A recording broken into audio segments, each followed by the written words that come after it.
Hey everyone, Kyle Abbott, Bachido.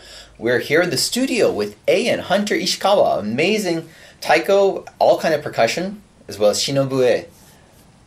Yeah, Glad to have you here. Yeah. He's in town teaching workshops in San Francisco. Yeah, exactly. I've been here since last Thursday, just a 1-week teaching tour, doing workshops, private lessons. It's mostly taiko and some shinobue lessons.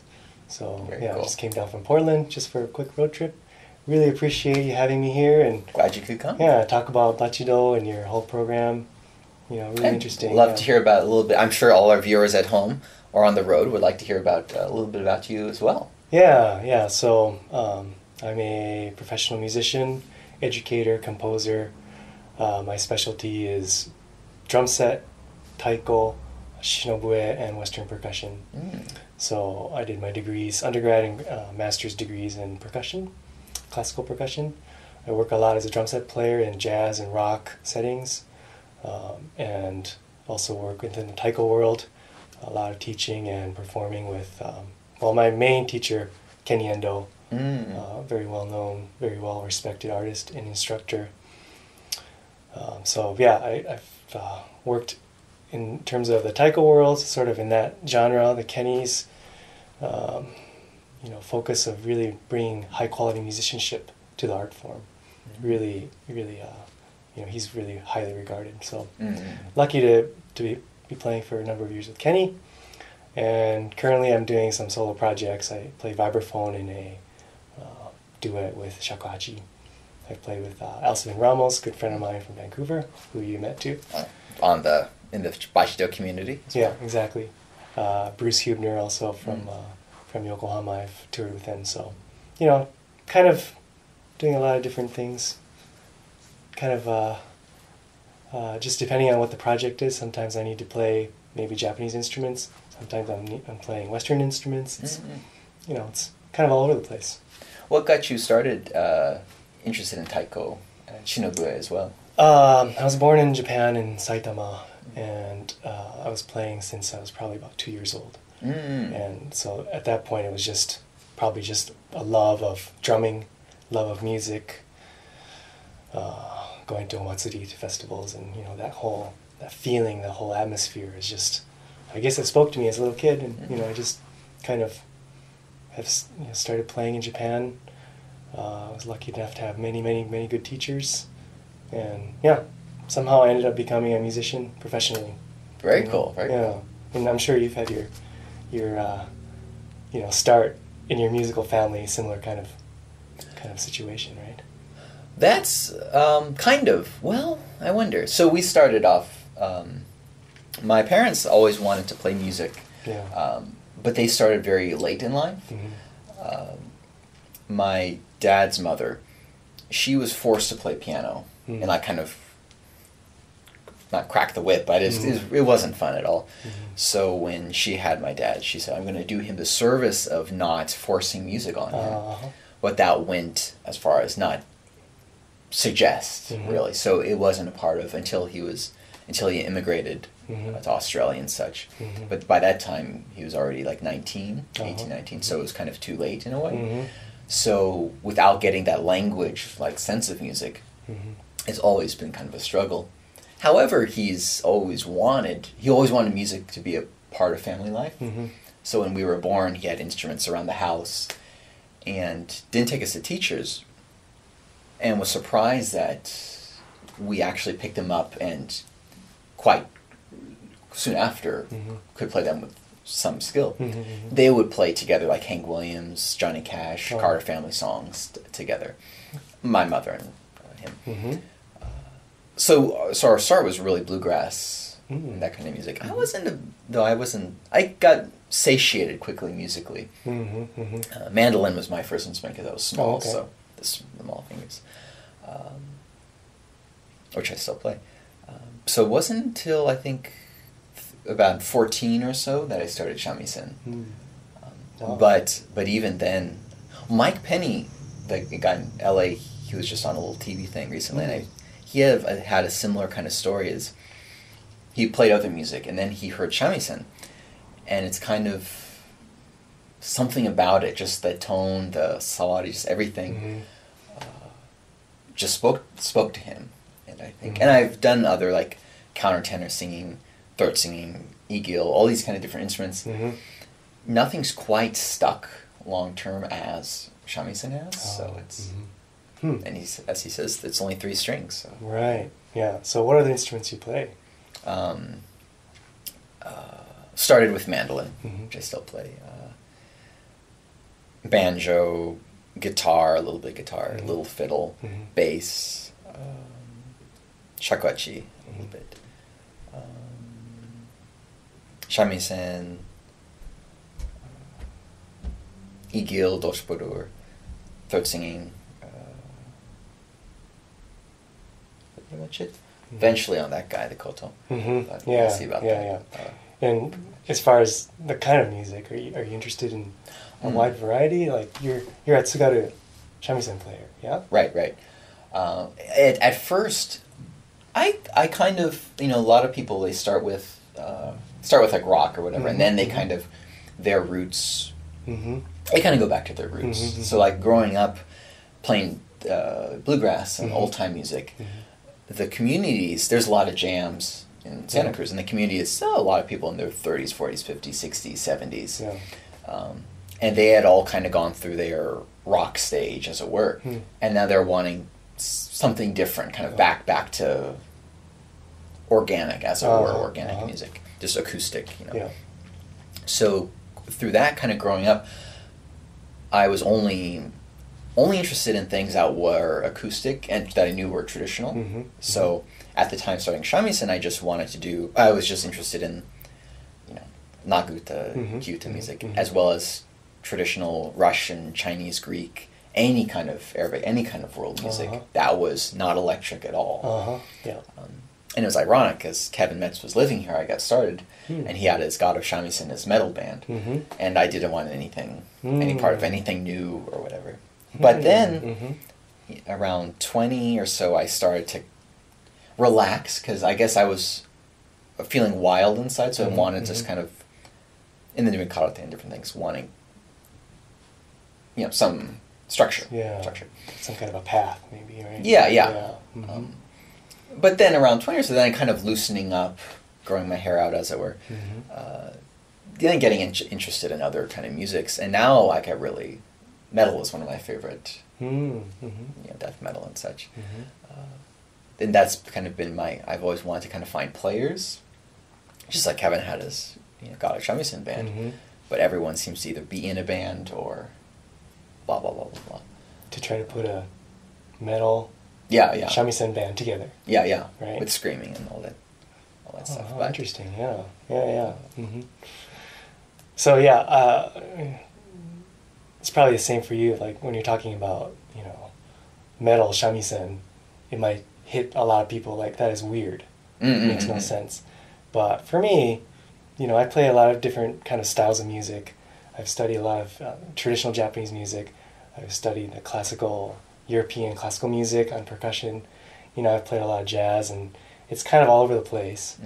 So to me, working with all these different kinds of artists and just taking from whatever musical inspiration comes, and not, it doesn't even occur to me that it's weird to do metal shamisen, right? Or anything else. Just put 2 instruments together, whatever. It's just, if you like working with that person, or if you like that sound combination, it's usually musical taste, and for me it's often has to do with openness, right? If we're going to work together, it doesn't really matter what instruments we're playing. It's kind of like, should we do it? Yeah, let's just jam. Let's try it. See how it works, And that's usually the most important thing. So it sounds like, your approach is the same way. You're not really thinking like, oh, is it proper to, right? It's whatever. It's just do your thing, right?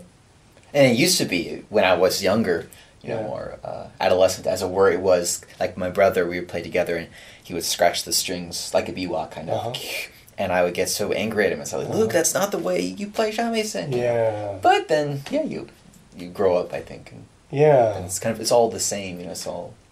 Right, it's all music, and even beyond that, when I work with dancers, let's say, it's still just all an art form, you know. Yeah, and if people enjoy it, that's great, you know. And if as creators, if we're enjoying that process, that's great too. And you know, it's sometimes the audiences are the ones that's like, oh, what is this, you know, or they might really like this new combination they've never seen before. Mm-hmm. But yeah, for me, when I embark on a new project and there might be some new combinations or influences that come together that are unexpected, you know, for me it's just like kind of normal. Yeah. You know, in my work, it just seems like, you know, if it works, and that's it. You know, so it sounds like you're similar. I think so. Yeah. I think then that might require, like, I don't want to say mastery, but a level of comfort with music, with shamisen, or with the instrument or such. Where, because until then, there's so much of this concept of making a mistake. Like, I made a mistake. I did something I wasn't supposed to do. Right. And that really blocks off. It's like blinders. Like anything out of here, that was a mistake. I shouldn't do that. And so you're missing out on a whole world of new, exciting combinations and things you can do. I think what I'm finding about realizing with music is vibrations, as it were. Yeah. Like with players, like when you say you just jam together and find if there's resonance. In the bluegrass, one positive element was that if two people, different political views, different whatever, they don't get along, they're just talking about that. But the thing with music, bluegrass or such, is that two people can play, and then all that gets ignored. Yeah. But that's if they all both know the same song, they're singing harmony and such. Right. That's true, and at that time I realized that. However, now kind of getting beyond that, two people playing, it's even deeper than politics, than just regular talking, or, of course, playing music. By improvising in that, you're getting to an emotional level, I think. And then you can really see if you have someone that you're resonating with, or you're not, even quicker. And that was, quite a difference. And I think on the stage, you know, metal and chimes or whatever, what the audience will pick up on is, again, like the vibrations. A friend of mine who's in a taiko group, he said they intentionally make a mistake. They'll drop the bachi, they'll do something. Otherwise, there's this wall between the audience and them. But once they make a mistake, which is intentional, there's humanity, and then suddenly there's some kind of connection between them. Yeah, mistakes, you know, in my teaching, of course what we're trying to do is, you know, become free from the fear of mistakes, because that's what's holding us back and creating a wall. And, you know, I'm always trying to get to the point where, it's not really, you know, making mistakes it's a non-issue. Mistakes are going to happen. I'm not a robot, right? I could try to make myself more robotic and really focus on not making mistakes, but to me that's missing the whole point anyway. And trying to convey that to students, especially who are, you know, not at an advanced level yet and they have limited or no performance experience. Trying to get them to enjoy just playing music for other people without that fear of you know, mistakes. What's going to happen? Oh, what happens if I drop a stick? Not on purpose, but what happens if I drop a stick? It's going to be horrible. Not really. Just go pick it up. You know, what's the big deal? You know, and the audience is, if anything, they're gonna be on your side, because they could probably figure out, oh, you know, you're playing for a while and maybe something happens and the stick drops, and I guess, you know, it's something that's going to happen. You know, we're not supposed to be exactly perfect on every single thing we do. So I don't know if you talk about that with your teaching about mistakes. Sometimes the mistakes, for me, when I'm performing, that's the most inspirational thing. It could be, or it could be what other people are doing on stage as well. It could be their mistakes or just what they do. They're speaking through their musical language. Might be telling a joke. I laugh and then I make a comment on it musically. But beyond that kind of interaction with other musicians, you know, making a mistake myself, it's like, oh, okay, that's interesting.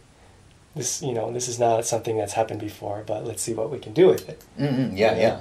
And then another musician might pick up on that because they can hear, that was a wrong note, but oh, interesting how they incorporated this wrong note. Right, right. You know? The blue note.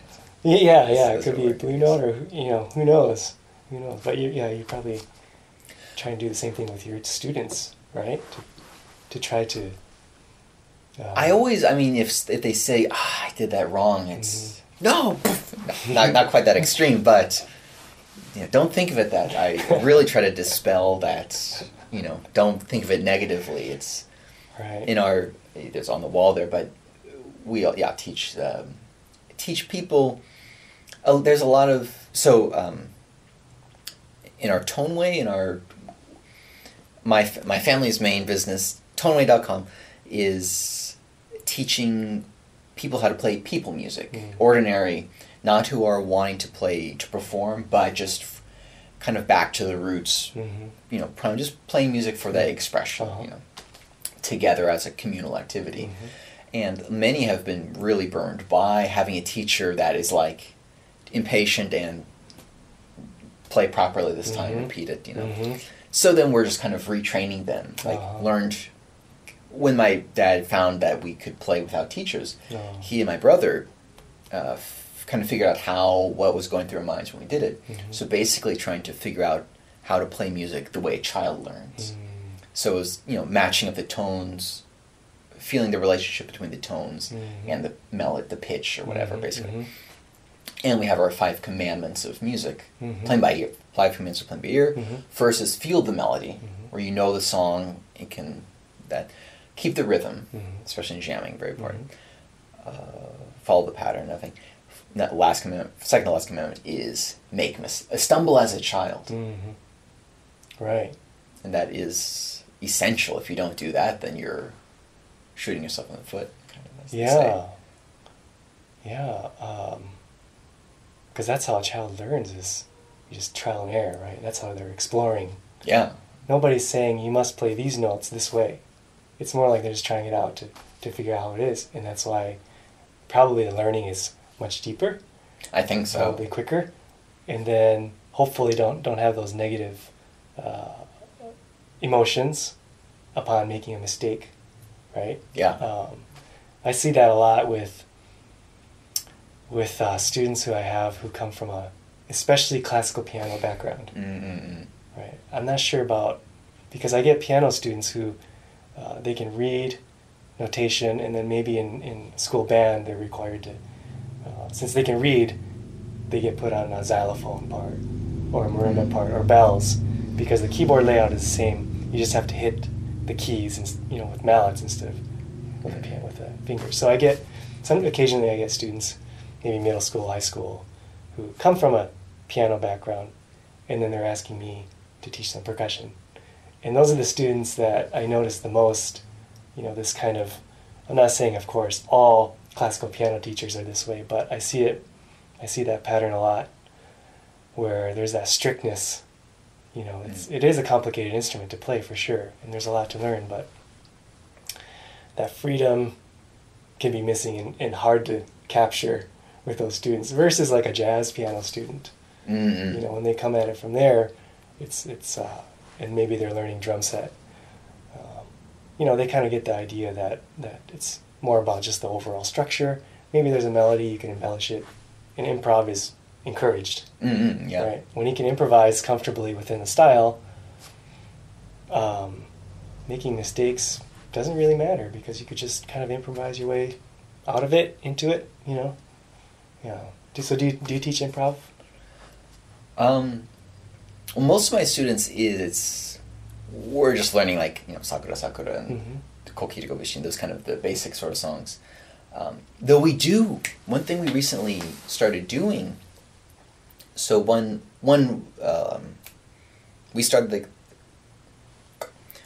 the class in March of last year, and kept those main students up until this year, when suddenly more people are coming. And a worry has always been is these four students are getting better and better. What happens when new people come in and suddenly there's this gap in repertoire? So what we've just, through an accident as it were, what we just did was we play this rhythm game, which is very very improvisational. It starts with I just hit dun, 2, 3, 4, dun, 2, 3, 4, dun, da dum, and then my friend Adrian will hit another note, dum, da dum, dum, dum, da dum, and then another person will do do.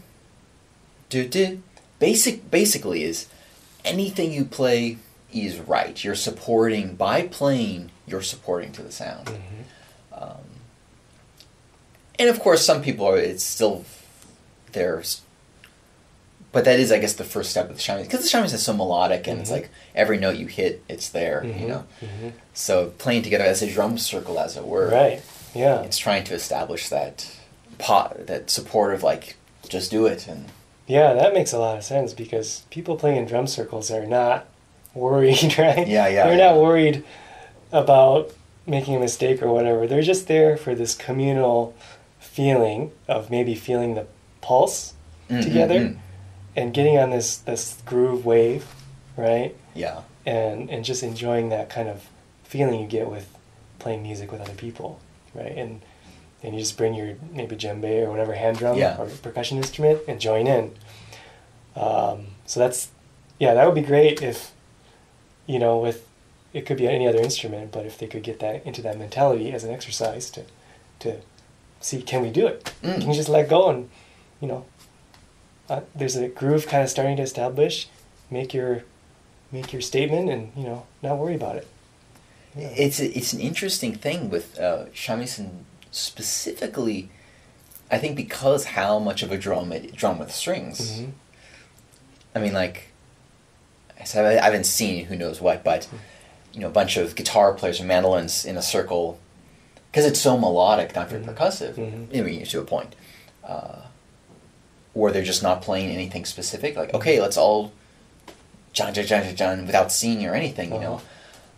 I mean, I've never seen that, so I don't know how satisfying it would be. Or a bunch of fiddles, just sawing away with no, just improvising, just no.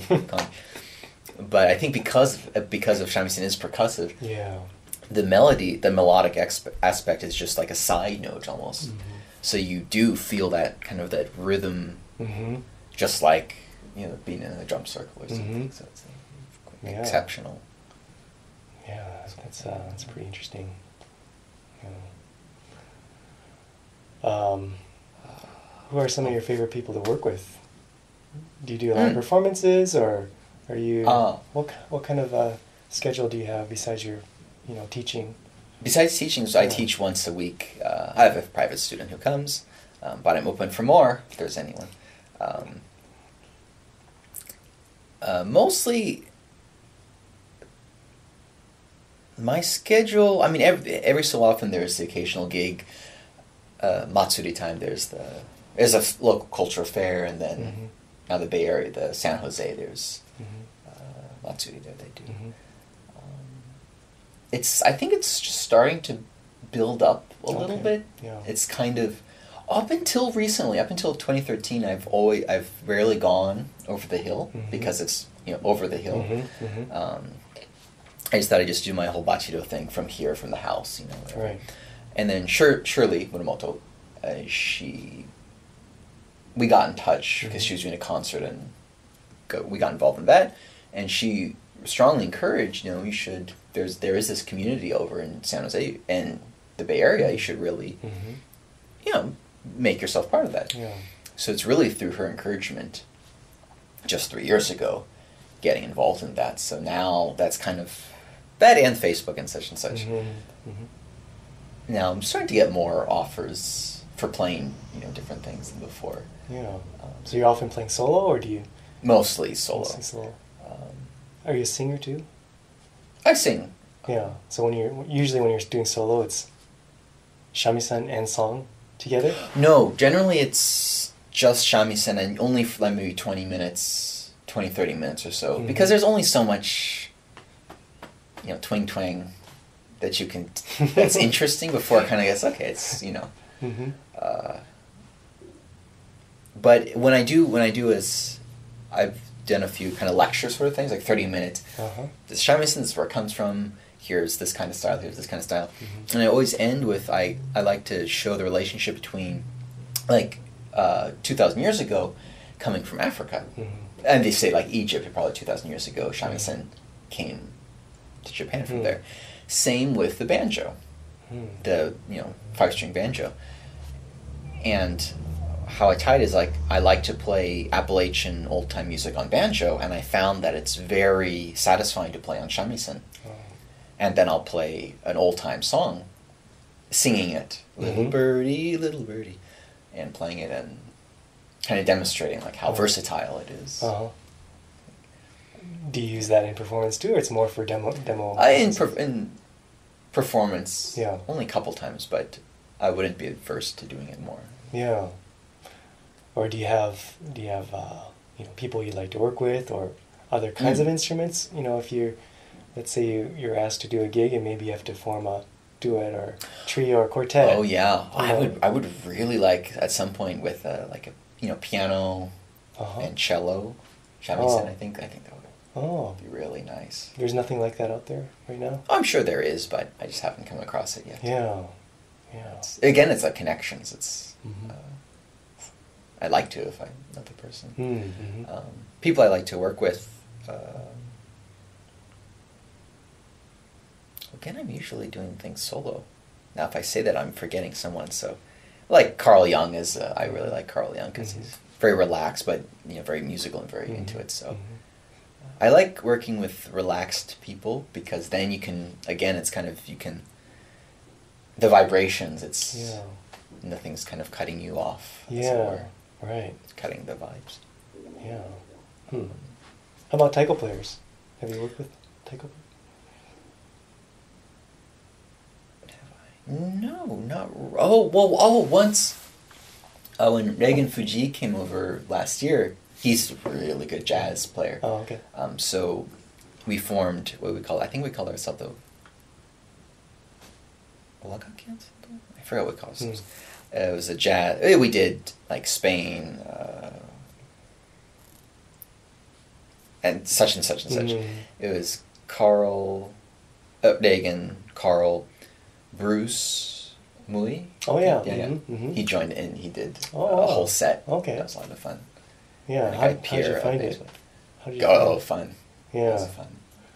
Yeah, the Tsugaru style. When I play with that style shamisen player, it is so percussive, so rhythmic, and it's driving. So it's just like, to me it feels a lot like playing with another taiko player. Yeah. There's that kind of feeling, but on top of that, they just have that melodic element. And, of course, I'm leaving Ronin Taiko in Florida. I think this 4 years in a row I've played with them. Sorry, Roy. They're, speaking of people who are fun to work with and very open, and we've been working on. It actually was, speaking of mistakes. 2 years ago, when I've gone, I've done my solo, boom, there, jonkara and such. And then 2 years ago, I said we should try doing a collaborative, taiko and shamisen. I said okay. So we go up and we do. It's like the battle kind of thing, or dueling banjos or whatever. It's shamisen and taiko sort of thing. Then they come together. But partway through my jonkara, at the string breaks. So then I just continue back onto the Nino tune, and then I look at Roy, and then he takes over. Fortunately, with the shamisen, there's all this wound string there, so you can just unwind. Oh, okay. So as he did his thing, and he thought that would be, okay, this is the end of the show, of this piece, but unwinding it and tuning it up, and that, I think that was probably the best part of the show, because the audience could feel that it was unanticipated. Yeah. The mistake, it was unanticipated. There's the suspense, and then pulls through. Right. And so it's hard to plan that. Yeah, exactly. It'd be great if you could. Yeah, but then after a few shows, it feels just as stale. Wait a minute. Yeah, becomes a shtick. Yeah. And then maybe that's entertaining in another way, but that moment, when the mistake happens, and then you figure out how to get through it, improvise your way out. That is a pretty thrilling part often, for me. Yeah. Especially I think so. if I'm on tour and you're doing the same show every night and same program. You're always looking for freshness. Yeah, right? yeah. Trying to keep it fresh somehow. So it might be through musical interaction with your group mates, or whatever it might be. Trying to feel the room, feel the energy of the audience, and just trying to keep it keep it fresh. I guess that's keeps feeding you. I guess, right? Yeah. That's what we like about performing, I think. Yeah, I think. Yeah. I just thought it reminds me of cars. Like in the 50s or so, cars had more sharp edges and such, and over time everything's gotten rounded, smooth like a shoe. And thinking with music or that, and then like rocks, canyons or whatever, it's like every time you practice, you have these rough edges. It's you practice to get rid of rough edges, but then it gets so smooth. Every time you practice, it gets so smooth, and it becomes like a modern car. It's just where's the kind of interest? In a way. The character. Yeah, the character. Right. The character. Right. Yeah. I try to tell my parents that, but. Well, but then again, of course, it's then that whole level, like they say, well, you're a musician, so you can say that, but we're just struggling to keep up. Yeah. Do you have really important teachers that you've had, or artists who you've thought of? It could be direct mentorship, or just sort of artists that you really connect with to because I think a lot of us have had good teachers or people who inspire us, and that helps us move forward. You must have some people like that. Let me think.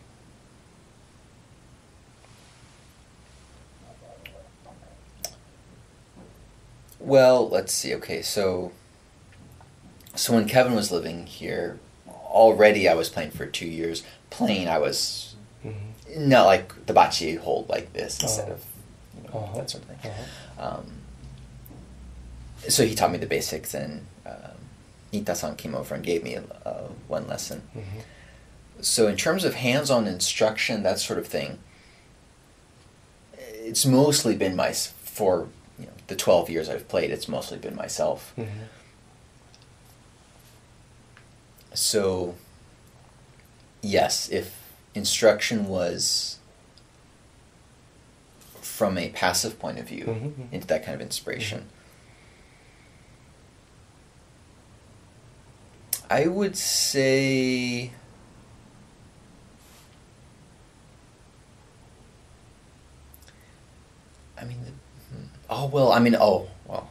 Asano Sho has been, I didn't realize how inspirational he was until he taught at Shamisen. And then seeing him play, I realized, wow, that's how much my style has been borrowed or been influenced by him. So no, yeah, I definitely have to say Asano Sho has been a huge... Not a direct teacher, but just kind of hearing through his... listening, hearing his tone. And when I was learning... Jonkara, learning like a performance taikai style Jonkara.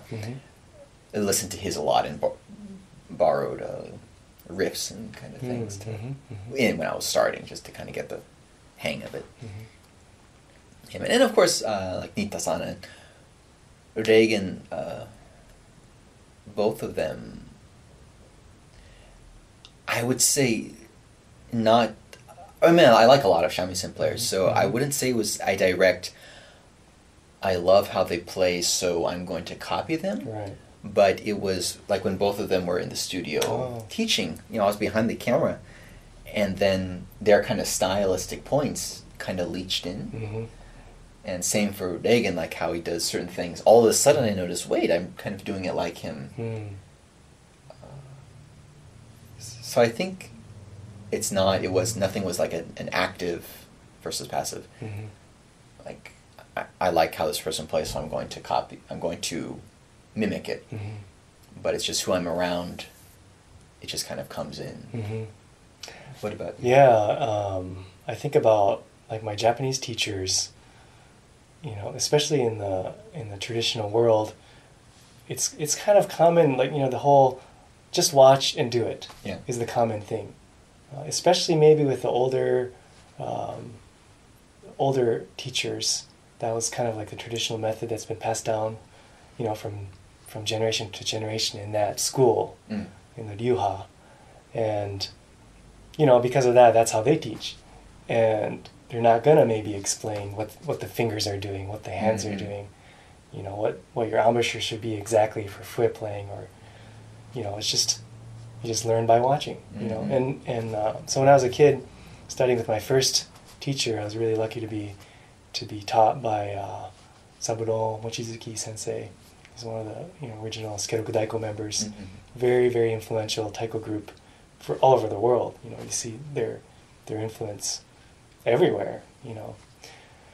So he was one of the 4 original members, and I didn't know it at the time, of course. I found out much, much later after going through music school and, you know, getting my my undergrad professor, Robert Hohner.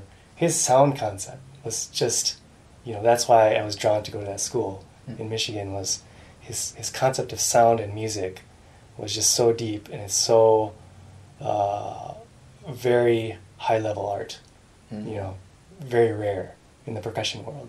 You can have a lot of showy fireworks, and that can make people excited, but his you know, commitment and dedication to pure sound on every instrument, it was just, that's what really spoke to me.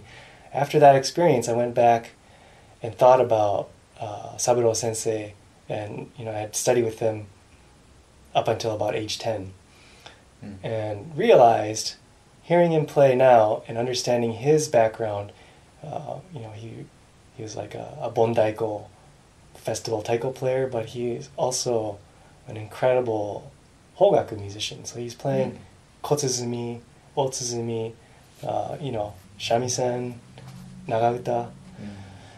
And I realized that his whole sound concept is just like my college professors. Interesting. And he never explained one thing about sound concept to me when I was little. All we did was just play. And being a kid, I wouldn't be asking, what kind of stroke are you making in the odaiko to get this beautiful sound? It was just mimic his concept and make my hand look like his hand to play the drum, because of course I knew he was incredible even as a kid, but I just didn't have that deep level of understanding of, you know, and it's one of those things that, you know, you can get so much from different types of teaching. Some people really break it down, and that can be really helpful. Maybe more and more as I get better at teaching, you know, maybe sometimes explanation gets in the way. Oh, yeah. And sometimes just doing it and struggling through and trying to get your student to follow. Or if I want explanation as a student, maybe just hold off on the questions for a little bit.